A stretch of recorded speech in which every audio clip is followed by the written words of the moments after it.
Hey everybody, it's so good to see you joining us again online today. We're going to keep looking at the creation story this week. Last week, we learned all about God creating the world and how He created everything for His glory. Today, we're going to be learning about how God created people, including you and me. But first, let's listen to the song of the month. For this week's activity, you'll need a piece of paper, a pen, and a pencil. So feel free to run and grab those things while the song is playing.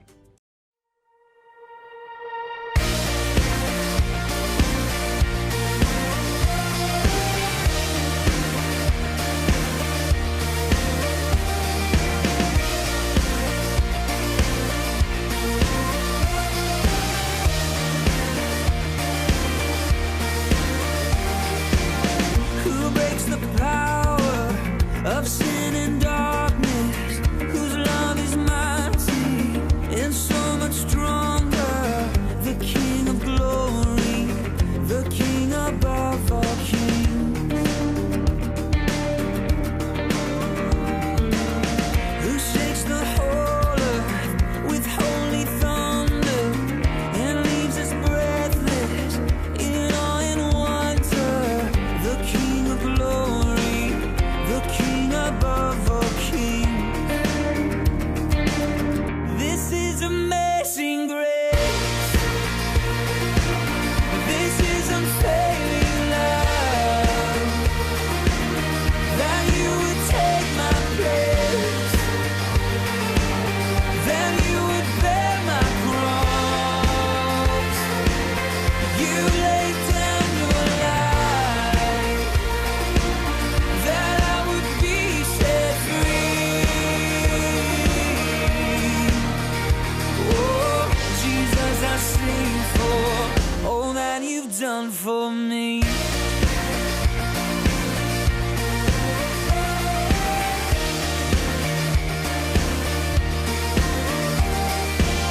Who brings our chaos back into order? Who makes the orphan a son and daughter? The King of glory, the King of glory, who rules the nations with truth and justice, shines like the sun in all of its brilliance. The King of glory, the King above all kings. Yeah, this is amazing grace. This is unfailing love, that you would take my place, that you would bear my cross. You laid down your life, that I would be set free. Oh, Jesus, I sing for all that you've done for me. Worthy is the Lamb who was slain. Worthy is the King who conquered the grave. Worthy is the Lamb who was slain. Worthy is the King who conquered the grave. Worthy is the Lamb who was slain. Worthy is the King who conquered the grave. Worthy is the Lamb who was slain. Worthy, worthy, worthy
Hey guys, welcome to Soul Kids Online. We're so excited to learn more about God and His Word with you today. So this morning, before we learn our lesson, we want to try a fun challenge, and I brought Mike here to help me before starting our lesson.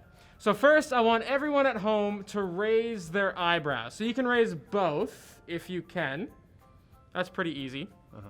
All right, next, can any of you raise only one eyebrow? Obviously, Mike can. I can't without holding it. It gets harder. I mean, it is a bit harder, but I mean, for me, it's not that difficult. But how many of you can do it? It's hard. Now, let's try wiggling our ears. I can't without touching them. I don't know, maybe you have to turn your head, Mike. Hopefully you at home can see that, but Mike is in fact Which one? Left one? wiggling. Right one? You can wiggle them separately. Yeah. Both? Mike is wiggling his ears without touching them, which is wild. That takes true talent. So remember, the goal is to wiggle your ears without changing your facial expression, without moving your eyebrows, as Mike is doing right here. Great job, guys. The reason why this was introduced, it's because today we're going to be learning about how God created each of us uniquely. Some people can raise one eyebrow at a time. Others have to raise both at once. Some people can wiggle their ears and other people can't. This is just one way we are unique from each other. We're all different in lots of ways: hair color, eye color, if we're tall or short. But as we're going to learn today, we are all made in God's image. Let's jump into our lesson now. Nice.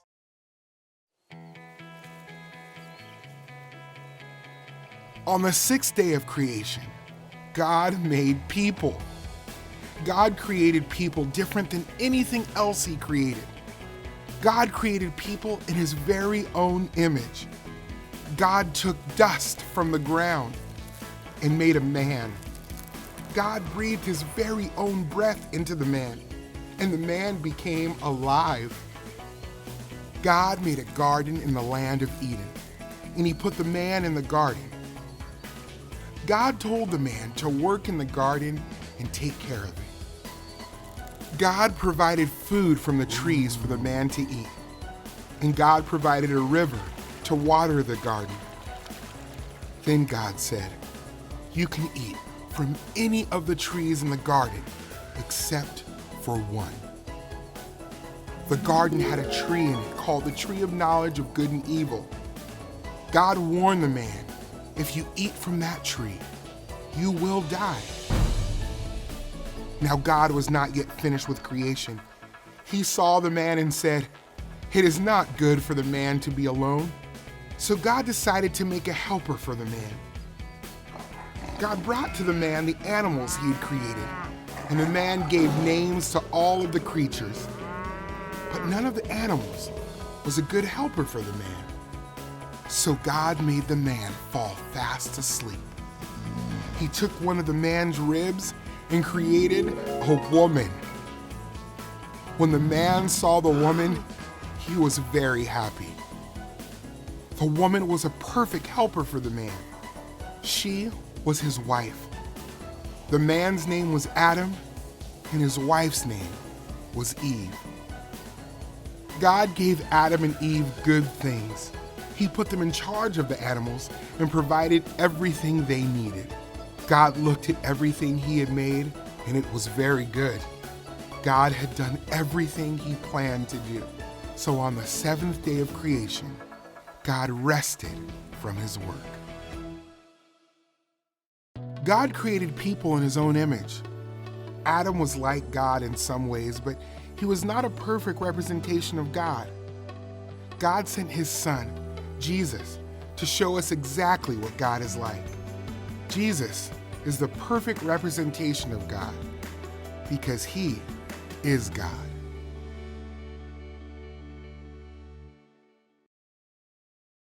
Our Bibles tell us that God took dust from the ground and made a man. God breathed His very own breath into that man, and that man became alive. And God had already made a garden in the land of Eden, and he put the man into that garden, and he told this man to work the garden and to take care of it. God provided food from the trees for the man to eat, and God provided a river to water the garden. Then God said, "You can eat from any of the trees in the garden except for one." The garden had a tree in it called the tree of the knowledge of good and evil. God warned the man, "If you eat from that tree, you will surely die." Now, God was not yet finished with his creation. So God looked at the man and said, "It's not good for man to be alone." So God decided to make someone to help the man. God made wild animals and birds, and the man gave names to all these creatures like crocodiles and rhinoceri or rhinoceroses, but none of the animals were a good helper for this man. So God made the man fall fast asleep. He actually performed surgery on the man and took one of his ribs. With that rib, he created a woman. Isn't that cool? When the man saw the woman, he was very happy. The woman became a perfect partner for the man, and she became his wife. And you probably know who we are talking about. The man's name was Adam, and his wife's name was Eve. God gave Adam and Eve good things. He put them in charge of the animals and provided everything they needed. God looked at everything he had made, and it was very good. God was very pleased with everything he had made and had done everything he planned to do. So on the seventh day of creation, God took a break. He rested from his work. When God made people, he made them in this special way. God made people different from everything else that he had created. And did you catch what makes us different from animals and plants and trees? What makes us different is that we are made in God's image. Being made in God's image means that we are like God in some ways. God gives us the ability to love and to be patient and to enjoy things that are beautiful. He gives us wisdom so that we can choose what is best. God always does what is best, and he gives us knowledge. We can know some things, but God knows everything. We have all these characteristics that come from God, but we are not perfect in the same way that he is, or like he is. We don't know everything the way he does. But as we grow as Christians, we can become more and more like God. Adam was like God in some ways, but he was not a perfect representation of God. God sent his son, Jesus, to show us exactly what God is like. The Bible says Jesus is the radiance of God's glory and the exact representation of his being, sustaining all things by his powerful word. Jesus is the perfect representation of God because he is God. Let's review our key verse for the month. Does anyone remember what it is? Our key theme comes from the first chapter of the Bible, where it says, God saw that it was good. This theme tells us that God looked out at everything that he had made, the animals, the people, plants and trees, snakes and spiders even, and you and me, and he was pleased. He saw that it was all good. We are all created uniquely. Some of us are really talented at sports, others at music, others at making friends. God looks at all of these skills and says that they are all good. Let's say our key theme together now. God saw that it was good. Are you ready for an activity? Today we're going to be doing self-portraits. Remember, God created each of us to be unique and in his image. Let's celebrate that by drawing ourselves today. So first, you're going to want to grab your piece of paper and either a pencil or a pen or a marker, whichever you prefer. So start by drawing an oval for the head. If you have a big head like me, draw a big oval. And then you're going to want to fill it with eyes and a nose and a mouth. You're going to want to add hair, if you have it, and ears to your face to complete the overall complexion.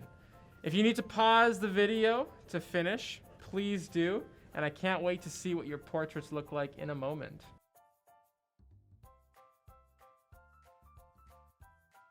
Isn't it so cool that God created us exactly the way that he wanted us to be? He made each of us a little bit different from one another, but each of us are incredibly special. As per usual, we'll be meeting on Zoom at 11 right after this gathering. If you want to join us, we'd love to have you. Grab a parent and contact Pastor Andre at the number on the screen. We hope to see you there. Bye.